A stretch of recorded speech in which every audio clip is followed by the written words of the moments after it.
Hey everyone, Chip Kosei here, and welcome to another segment of the NOLA Brain Injury Support and Resources Facebook group.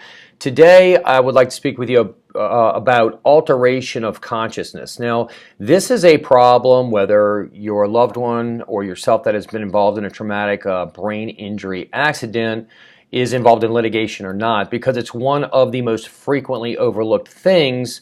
And the reason why it is because of, I believe, the way it's asked to the patient. So what is an alteration of consciousness? Well, most neurologists or other treating physicians, they look for this alteration of consciousness because that is an indication of a traumatic brain injury.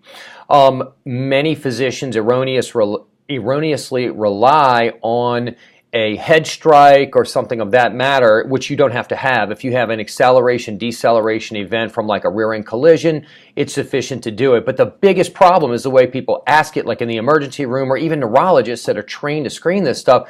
They'll ask a person, did you lose consciousness? Well, that is an impossible question for someone to answer because how do you know? It's like asking someone, well, what did you forget? Well, they don't know because they forgot. So the way I talk to my clients about it is first, I always like to have someone else in the room with them, and that's a loved one that can kind of account for some of the things they see around. But the way I ask the way that the events unfolded is instead of talking about a loss of consciousness, I focus on what we would call PTA or post-traumatic amnesia. So for example, let's say a person is in a bad car accident. I don't just simply say, did you lose consciousness? I'll ask them about each step of the sequence of events, and it's amazing that I'll hear some things like this. Well, what was the last thing you remember? Well, I remember holding on to the steering wheel for dear life saying, oh my God, I'm going to die. I say, okay, well then do you remember the crash? Yes. I said, well, what is the next thing you remember?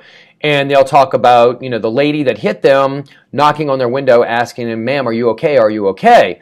So what happens is, obviously, if you look at a chronological in a chronological way, what has happened was the person hit them, had time to stop their car, undo their seatbelt, open the door, walk to their car, and knock on the glass.